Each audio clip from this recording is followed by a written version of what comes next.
안녕하십니까. 오늘 4월 9일인데요.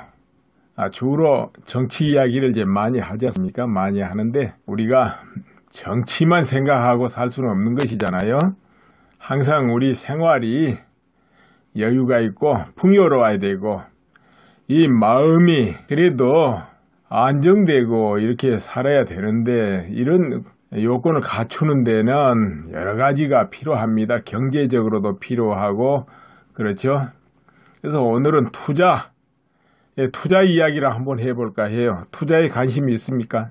물론 투자라는 것이 언뜻 떠오른 게 있잖아요. 돈을 가지고 무엇을 사고 이익을 남기고 파는 거 이런 게 이제 투자 그렇잖아요. 네, 제가 여러분께 말씀드리고 싶은 투자는 다각적인 투자. 뭘까요? 다각적인 투자입니다. 이 부분을 같이 생각해 볼까 해요. 만약 돈이 조금 있어서 금을 산다면 여러분은 어느 정도 세월을 기다렸다가 팔련다 하고 사게 되겠습니까? 1년? 2년? 3년? 얼마인가요? 아무튼 지금 제 말을 듣고 있는 분들은 전부 저보다 투자에 대해서 잘 알고 다 훌륭하신 분이죠. 또 전혀 이제 모르신 분도 있을 거예요.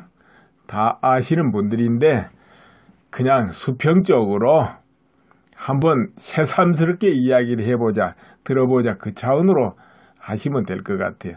보통 달러나 금이나 이런 경우는 변동이 빨리 오지 않습니다.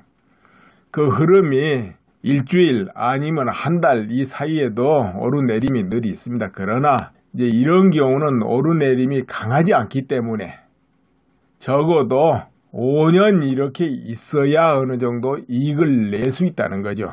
금이나 달러 움직임은. 예를 들어서 원, 달러 이렇게 하면은 우리 돈이 가장 강해지면 보통 900대 선까지 돼요. 1달러당 900원. 그렇죠, 여러분? 그러면 우리 돈이 약해질 때는 어떤가? 일반적으로 1200대 1 이런 식으로 왔다 갔다 하는데 IMF 같이 아주 경제적으로 큰 문제가 생길 때는 1600대 1 이렇게 해도 되고 그러지 않습니까? 그렇죠? 그런데 그런 경우는 드물고요. 900하고 1200대는 왔다 갔다 이렇게 합니다.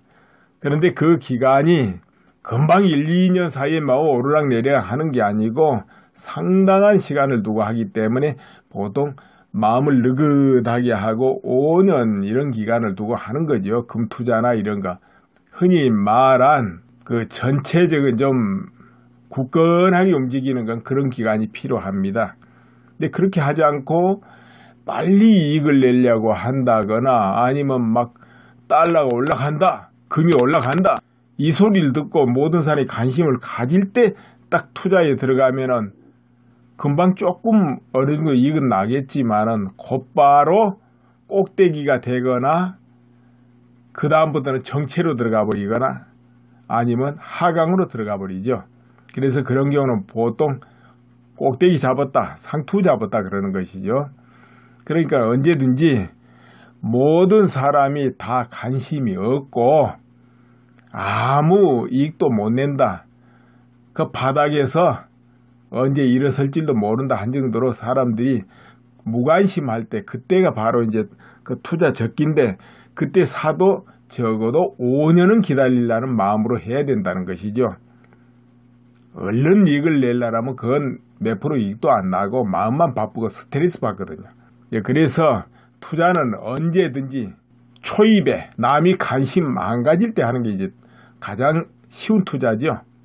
남이 많은 사람이 다 관심을 가질 때는 거의 상투다. 이건 기본 원리거든요.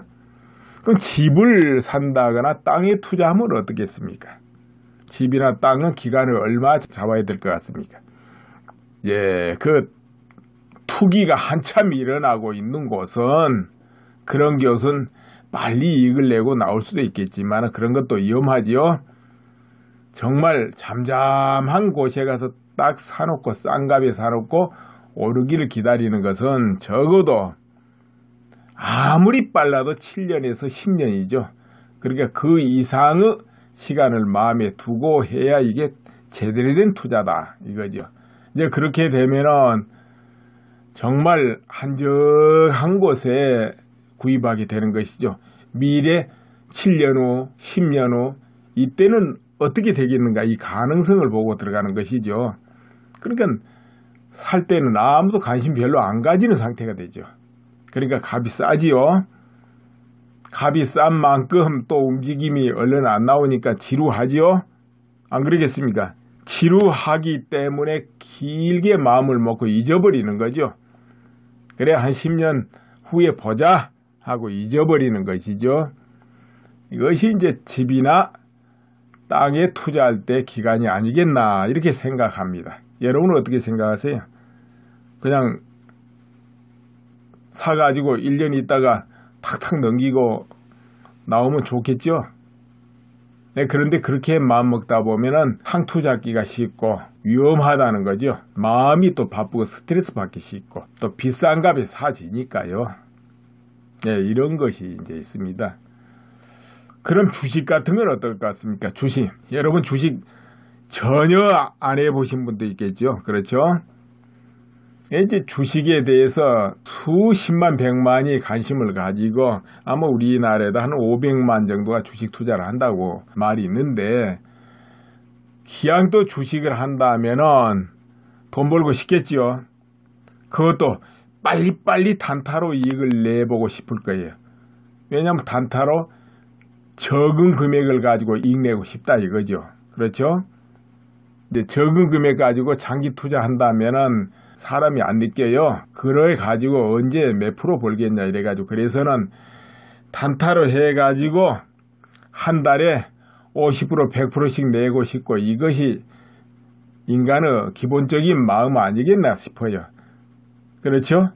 그래서 주식을 해도 이게 보통 이제 단타로 많이 잡으려고 그러죠. 그런데 이제 단타는 엄청나게 스트레스 받고 오르내림에 쫓아다니다 보면 거의가 이제 손실을 입죠. 이익 내는 사람이 거의 없죠. 다 손실나게 돼 있죠. 근데 이 주식도 생리가 오르내림이 상당히 깁니다. 보기보다는 오르내림이 빠른 것 같아도. 그래서 최하 3년 기간을 앞두고 들어가야 된다 이런 것이죠. 그러니까 전체 흐름이 저점일 때 어떤 개개인 종목 말고 전체 흐름이 저점일 때 가장 안전하고 개개 종목이라도 그 흐름상 저점일 시기가 있죠. 우리가 테마주 하듯이 그 사이클을 보이거든요. 예를 들자면은 조선주 하면은 세계 경제 흐름에 따라서 배를 건조 많이 하기도 하고 안 하기도 하고 그렇지 않습니까? 이 주기 흐름이 몇 년에 걸쳐서 이렇게 천천히 오고 가고 하거든요. 그렇기 때문에 이제 저점 매수에서 3년 정도 최하는 있어야 이익을 제대로 내고 나오는 것이죠. 그러니까 최하 3년 투자를 해야 된다는 것이죠. 한 달, 두 달, 석 달에 하는 이런 투자는 마음만 바쁘고 실제 큰 이익은 못 냅니다. 마음만 바쁘고. 그래서 최하 3년 주식. 근데 이런 경우도 있죠. 이런 경우는 이제 10년에 한 번 정도 오는 것인데 대폭락이 오는 거예요. 그거는 전체적인 세계 경제가 조종을 받기 위해서 그렇게 되는 수도 있고 어느 지역에 어떤 사건이 나면서 그렇게 될 수도 있고 어느 나라가 IMF에 들어가면서 그렇게 될 수도 있고 그렇죠. 이래 가지고 대폭락이 있을 때는 그 기간이 1년, 2년, 3년까지도 걸립니다. 이제 완료되는데 그럼 보통 종합지수가 70% 가까이 까져버리죠. 고점 대비 70% 정도 까져버립니다. 보통 그때는 이제 바닥이죠. 그 바닥을 치고는 6개월 이상 이제 바닥 기면서 다지는 게 되는데 아무튼 꼭대기에서 들어가서 탁 하강기 3년을 맞아버렸다 하면 어떻게 됩니까? 3년 내내 그야말로 기가 막힌 일을 당하겠죠. 그러나 3년 후에 바닥을 어느 정도 다지면 다시 올라가게 돼 있거든요. 올라간다는 거죠. 그래서 그런 경우도 5년 이상만 묻어놓으면 다 자기 투자금은 건지고 나오는 거죠. 아니 더 길게 잡아서 그렇게 하강 기점에서 잡았다 하더라도 5년 7년 이렇게 묻어놓으면 다 원금 회복하게 돼 있다는 것이죠. 대체로. 그렇기 때문에 그 기간이 아주 적절한 데 들어가도 3년이에요. 그런데 꼭대기에 들어간다 하면은 그거 2배, 3배 기간을 잡아줘야 되겠죠. 그렇죠? 그러니까 그것도 5년에서 7년 이렇게 잡아주는 것이고, 더 길게 잡으면 이제 10년 잡아주면 된다는 것이죠. 그래서 주식 투자가 길게 손해 날 수가 거의 없다, 이런 이야기죠. 근데 보통 주식은 그렇잖아요. 뭐 그래프도 보고 경제가 어떻고 뉴스가 어떻고 기업 재무 제표가 어떻고 해서지만은 예로부터 가장 보편적이고 안전한 방법이 뭐였던가 하면은 이제 가치 투자 아닙니까? 가치 투자. 그 기업 주가 대비 실질적으로 모든 평가를 해 가지고 현재 주가가 싼 것이냐 비싼 것이냐 이것을 이제 판단해 가지고 들어가는 것이죠. 싸다고 생각되면. 그런데 이제 이걸 평가하는 방법은 지금 모두 다 개발되어 있다 이거죠. 과거로부터.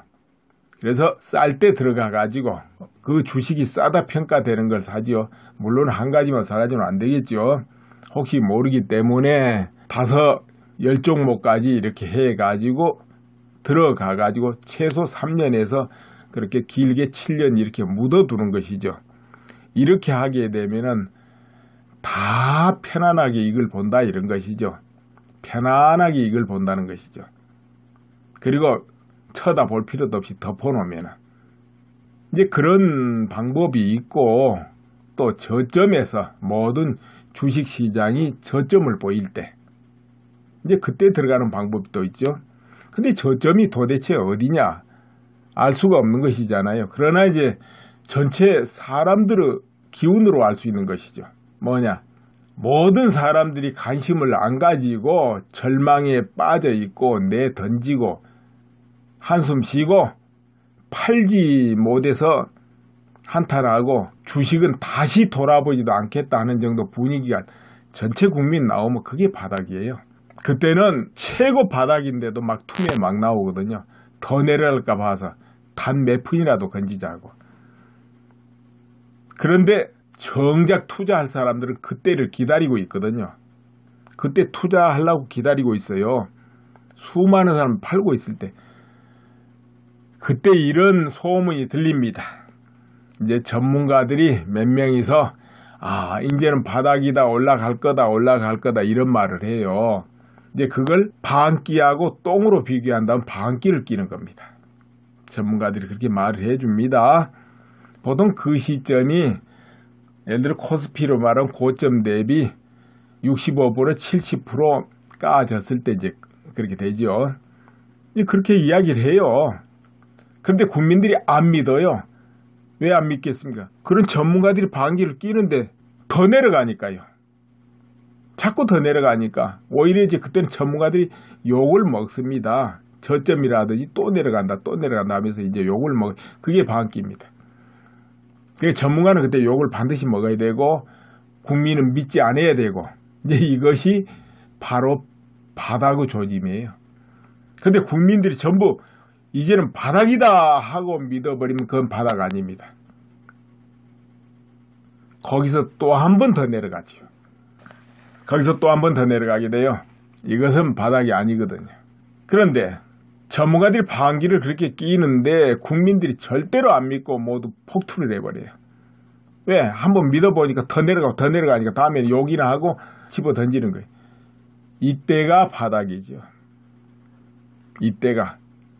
그러면 이제 꼭대기도 그와 같이 반대로 해석해 볼 필요가 있죠. 꼭대기도 모든 국민들이 더 올라간다 하고 관심 가지고 다 주식을 해가지고 이익을 봤다 하고 전부 주식을 하려고 관심을 기울이면 그건 이제 꼭대기로 향해서 가고 있고 얼마 안 남았다 이렇게 보면 돼요. 이제 그때쯤 전문가들이 또 방귀를 뀌어요. 이제는 꼭대기고 하면서. 근데 국민들이 그걸 다 믿어버리면은 어떻게 됩니까? 또 올라갑니다. 더 올라갑니다. 그런데 국민들이 안 믿죠? 왜? 자꾸 올라가니까 꼭대기다 팔아라, 꼭대기다 팔아라 한 사람 다 욕을 먹습니다. 그래 이제 국민들이 더 사재게요. 이제 이런 현상이 나면은 그거는 이제 정말로 꼭대기죠. 정말로. 그러니까 국민들 대부분이 이제 많이 올랐으니까 이제 조정 좀 받겠네 하면은 더 올라갑니다. 이제 반대로 간다는 것이죠. 왜 그렇게 되느냐 하면은 일반적으로 꼭대기가 되거나 바닥이 돼야 일반 국민들은 관심을 가져요. 그래서 그런 현상이 자동으로 나게 됩니다. 이제 투자가는 그 반대의 마음에서 기다리고 있어요. 그렇게 하고 3년이면 3년 묻어놓는다. 이것이 투자다 이거죠. 이제 그러니까 모든 사람이 선호하고 쫓아가는 걸 가서 손대는 건 투자가 아니다. 꼭대기 잡는 것이다 이거죠. 저 노래방이 잘 된다더라 해가지고 너 나 없이 뭐 안 되면 다 노래방 하자 이렇게 되면 큰 노래방이죠. 꼭대기죠. 그건 들어가면은 내려갈 일밖에 없어요. 그거는. 네, 그런 거 아닙니까? 그럼 이런 건 어떨까요? 자격증. 어떻습니까? 자격증 하나씩 가지고 계십니까? 모두 있겠죠. 무슨 자격이든. 요즘 또 자격증 시대다 해가지고 자격증이 많이 있죠. 많이 있어도 자격증이 있어도 별 볼 일 없다. 이제 이런 또 시절입니다. 왜냐? 너나 없이 다 자격증이 있으니까. 그렇죠? 그래도 자격증은 없는 것보다 있는 것이 훨씬 낫죠. 똑같은 일을 해도 자격증 있는 사람은 좀 더 받지 않습니까? 임금을 더 받을 수 있고 안전하거든요. 우선 취업을 해도 좀 더 쉽고 그래서 특별한 차이가 안 난다 하더라도 자격증이 있는 게 100번 낫다.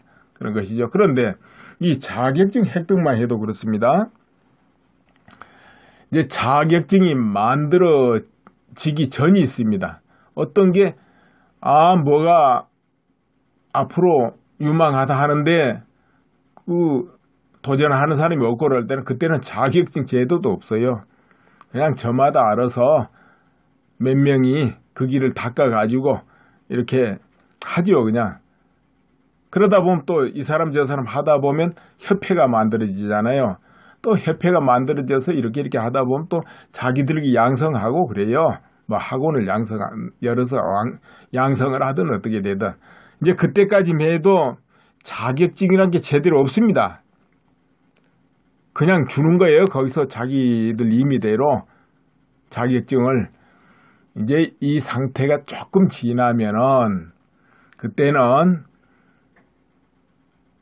뭐든지 체계를 잡아야 되기 때문에 점점 이제 규격화 되고 체계화되고 복잡해지는 거예요.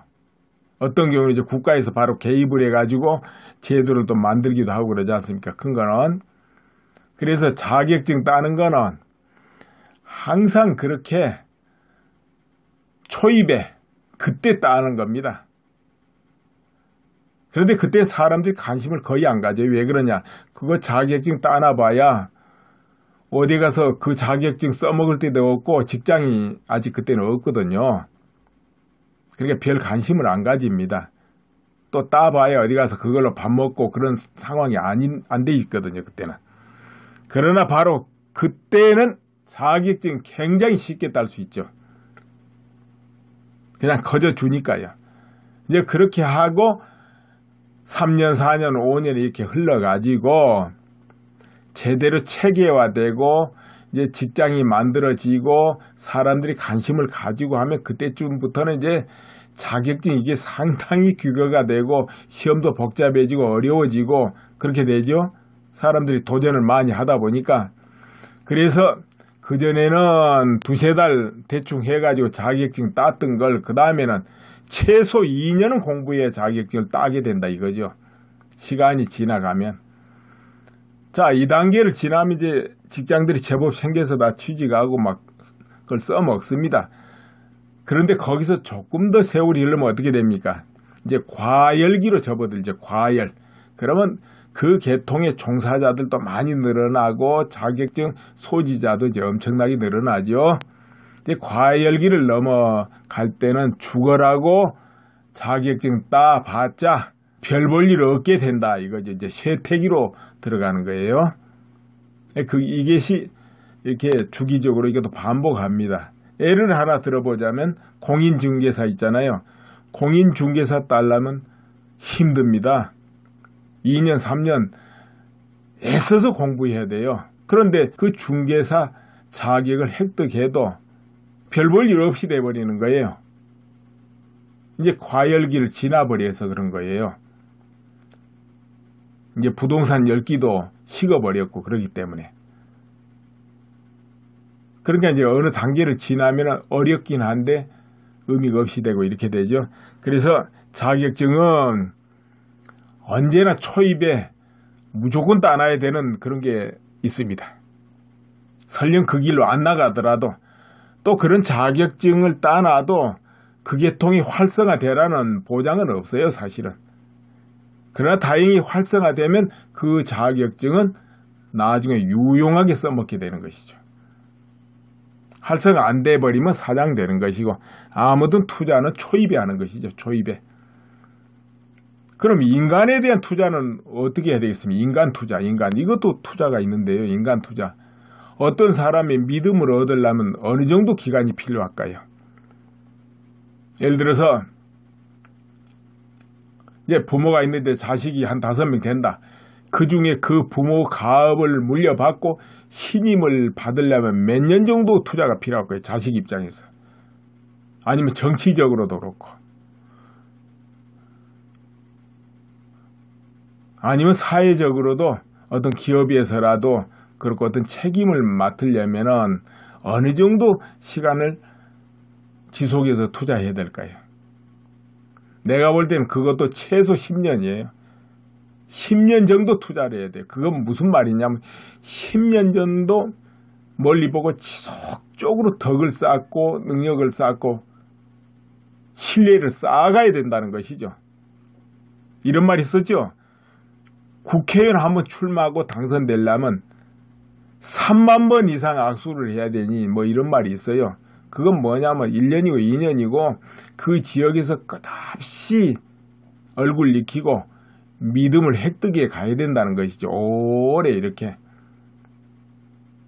아, 내가 출마 한번 해야지 얘가 툭탁 나와서 뭐 당선될까 이렇게 하는 것보다는 물론 그렇게 해도 되는 사람도 있어요. 저명하고 이미 이름을 널리 알리고 있고 그런 사람들은 그 힘으로 툭탁 나와서 당선될 수가 있죠. 물론 그 사람은 자기가 그렇게 저명하게 될 때까지 또 10년, 20년이고 그 계통에서 끝없이 신뢰를 쌓아놨다고 봐야 돼요, 이미. 그러니까 그 힘으로 자기가 원하는 지역에서 바로 툭탁 나와서 할 수 있는 것이죠. 그러니까 자리는 달랐어도 오래 투자한 겁니다, 그 사람도.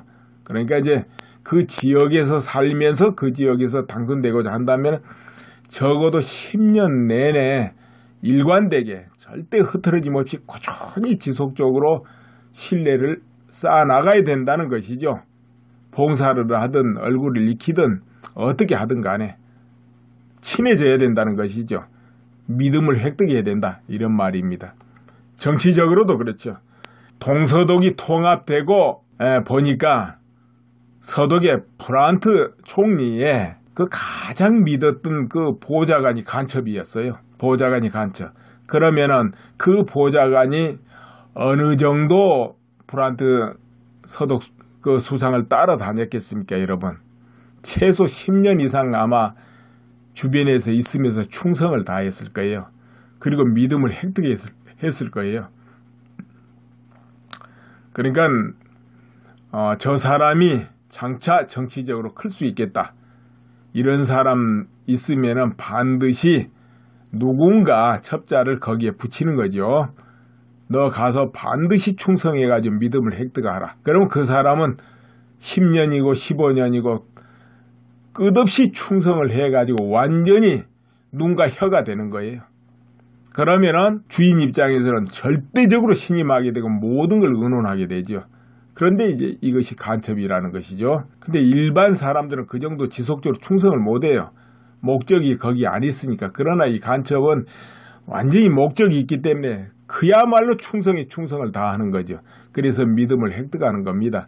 오래 투자하는 거예요. 그게 바로 오래. 과거로부터 권력이 있는 곳에는 그렇게 간첩이 따라 붙는 것이죠. 옛날에 무측전, 당나라 이제 측전무라고 그렇게도 합니다. 나중에 주나라를 세웠죠. 여자로서 황제까지 올라간 사람, 이게 바로 무측전 아닙니까? 여자의 몸으로 황제까지 올라가. 그것도 저 지위가 낮은 후궁이 돼가지고 후궁보다 더 지위가 낮은 거기서 출발을 해요. 이런 여자가 이름이 이제 원래 무조입니다. 무조가 스스로 황후까지 올라간다 이 말이에요. 그런데 어떻게 하느냐?